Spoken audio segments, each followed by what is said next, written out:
दोस्तों इस समय गाजीपुर जिले के हम इमिलिया गांव में हैं और आपको बता दें कि यहाँ हिंदू सनातन धर्म पे प्रहार हुआ है।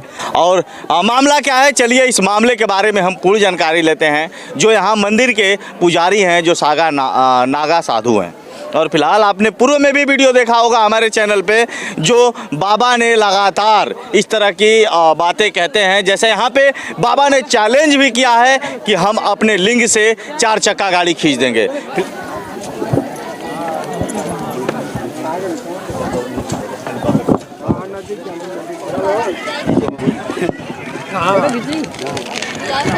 लादेबू कल्याण था, हम क्या बोल सकते हैं आपको। थोड़ा भैया साइड बोलेंगे। ये जो आया है, मैं पैसा रुपया किसी नहीं लिया हूँ। जी महाराज जी, एक और बहुत बड़ा सवाल होगा। चलिए, आप प्रधान जी ने तो गलती कर दिया, आप किस तरह, आपने तो ये भी कहा है कि हम थाने भी नहीं जाएंगे। नहीं जाएंगे जी, इनके थाने जाएंगे। देखो अभी देखो ध्यान से, केवल आँख में से इनका ऐसे नहीं था। देखिए कैसा है, देखिए ऐसा ही मूर्ति रहता है। देखिए कितना रोहाल है, पहले कितना खुश हंसते थे सबको। आप देखिए उनका सारा, देखिए जब मांस यहाँ खाओगे, दारू पीने में शक्तियाँ रह जाएगी। यहाँ दारू चढ़ाओगे तो इनकी शक्तियाँ रह जाएगी, सारी शक्तियाँ भाग जाएगी, गांव का विनाश हो जाएगी। जो बड़े बड़े साधु महात्मा हैं, हिंदू सनातन धर्म के लिए आवाज उठाते रहते हैं, कहीं ना कहीं आस्था को ठेस पहुंचा है। इसके लिए बड़े बड़े जी कहते हैं कि साधु का मैं रक्षा करूंगा। अरे अपना रक्षा कर लिए, साधु का क्या करेंगे। साधु का रक्षा करना है तो पहले मठ मंदिरों को देखिए कि दारू का जहाँ बोतल देखिए तहीं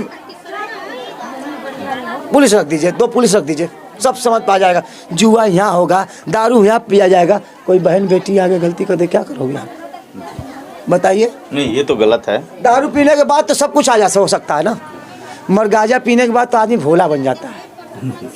गांजा पिला दो, कहो कि गोली मारो तो नहीं मार सकता, मगर दारू पिला के कहो कि गोली मारने के लिए तुरंत मार देगा वो।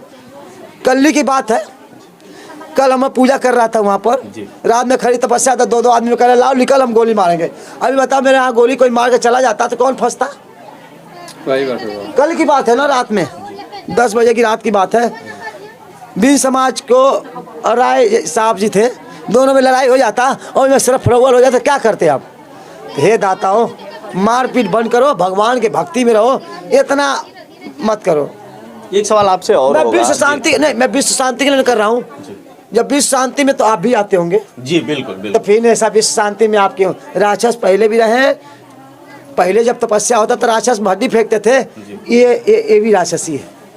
मेरे कहने का मतलब ये है। कुछ ऐसे प्रधान जी को संदेश देना चाहेंगे। आप तो नहीं आ रहे हैं, आप तो ये भी कह रहे हैं कि साधु संत जो होता है बहुत नरम दिल का होता है, बहुत भावुक दिल का होता है। आप तो ये भी कह रहे हैं कि हम प्रधान जी को माफ कर देंगे, क्योंकि जी कुछ मत करें। आके जैसे वो कहे कि बाबा यहाँ से चल जा, वैसे होश में आके कहने के चले जाओ या पूजा करो, मैं उनकी बातें मान लूंगा। मतलब भगवान की पूजा करें। वो आके कहेंगे बाबा आज से हम साधु संतों को नहीं बोलूँगा। आज मैं हूँ, कल कोई और साधु को ऐसे ही वो चढ़ाका पर मारने लगे तो क्या रह जाएगा इनका। और साधु क्या रह जाएगा। साधु की इमेज खत्म होगी, जैसे पाल घर में हुई। मैं मरना चाहता हूँ, इसलिए मैं इतना इनको बोल रहा हूँ। मैं मरना चाहता हूँ इसलिए इनको बोल रहा हूँ। ये मारे ऐसे पाल घर बनना है, और नहीं तो सुधर जाए। किसी साधु संत को मत बोले, पूजा बढ़िया से करे, मठ मंदिर बनवाना बढ़िया से बोले। पहले तो यहाँ जानते हो मंदिर किसका है, जो बगल में खेत है, वो आके कुछ कर सकता, कोई नहीं बोलने वाला है, क्योंकि उसका खेत है ना, उसका खेत है ना, वो रह सकता है, बाद में देखना पड़ेगा। मगर यहाँ का रक्षक भक्षक हो गया। महाराज जी, जनता जानना चाहती है, आपके श्रद्धालु जो भक्त हैं वो जानना चाहते हैं कि इतना कम से कम 2 से 2.5 किलो मरचा था घर में, एक मरचा कोई नहीं सहन कर पाता। जी कितना था। 1.5 किलो मरचा था, पावर बचा दिया हो, 1.25 किलो था। मेरे को इसलिए मैंने लगा कि हमको भी लगा, सबको लगा था। मैं डाला तो नहीं लगा, आप लोग डाले क्यों लग गया। जी इसके राज क्या है। इसका राज है कि बंगला मुखी को मैं भोग देता हूँ। बंगला मुखी का ही देन है कि आज मैं सिद्ध हूँ। बंगला मुखी जो तांत्रिक होता है वही सीखता है। जो बंगला मुखी में तांत्रिक, इसमें दोनों होंगे, कुछ % प्रधान जी के भी आदमी होंगे, कुछ मेरे। मैं इसीलिए और चिल्ला के बोल रहा हूँ कि अगर प्रधान जी के साथ हो तो प्रधान जी के साथ रहो, भक्त हो तो भगवान के पास रहो।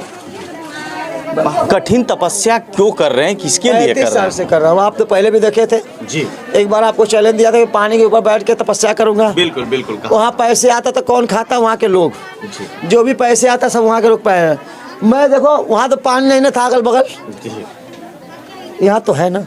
बिल्कुल बिल्कुल। वहाँ था जहाँ मैंने चैलेंज दिया था, कहाँ था? जी नहीं। दोबारा आप आए नहीं, दोबारा आप। यहाँ पानी है, थोड़ा सा ये बताइए कि पानी के ऊपर बैठ के कोई तपस्या कर सकता है? जी असंभव है। नहीं कर सकता है। मैं करने को तैयार हूँ। बताइए, हनुमान चालीसा पढ़ के आप पानी के ऊपर बैठ सकते हो? नहीं। उसको भी एक कहानी, एक क्रिया होता है उसको बैठने के। जैसे हमारे देवरावा बाबा, बौरावा बाबा, ऐसे संत महात्मा थे। आपको मैंने कई बार देखा है, खाली हाथ आते हैं और खाली हाथ चले जाते हैं। इसके राज क्या है? बहुत दर्शक लोग ऐसे भी कहते हैं कि नहीं ढोंगी हैं, ये है वो है। चाहिए हमको मुक्ति के साथ आप लोगों का भी भविष्य देखना। हमको मुक्ति चाहिए और आप लोग जो दे रहे हैं हमको मुक्ति बनाने के लिए, उसी तरह आप लोगों का कल्याण चाहिए, विश्व शांति चाहिए। पुत्र प्राप्ति के राज क्या है महाराज जी? पुत्र प्राप्ति राज यही है देवता जी की, जैसे आके जो महाप्रधान थे हमारे बाकर चक के, उनसे पूछा जा। परवीन तिवारी से, परवीन यादव जी हमारे मर्दक के हैं, जो बालाक प्रमुख रहते, उनसे पूछा जा। यहाँ के हीरा, सैदपुर के हीरा प्रमुख हुए हैं, उनसे पूछा जा। जिसका जिसका नाम ले रहा हूँ। फिर क्या कहते हैं बाकर चक, अरुण है। फिर क्या कहते हैं मनिहारी के, हमारे बात पूछा जा। कुछ नहीं है तो मेरा कान पकड़ कर लेकर चला जा, पुत्र मैं दिखाऊंगा। आप ये भी करेंगे? आपको ले भी जाया जाएगा तो चलेंगे आप? हाँ, वो पुत्र मैं दिखाऊंगा कि देखिए बाबू मेरे तरफ से हुआ है। ये बाबू 2 साल का मेरे तरफ से, ये 6 महीना हुआ है, पूजा अगले साल में किया था तो हुआ है। मैं सब दिखाना चाहता हूँ हर पत्रकार को।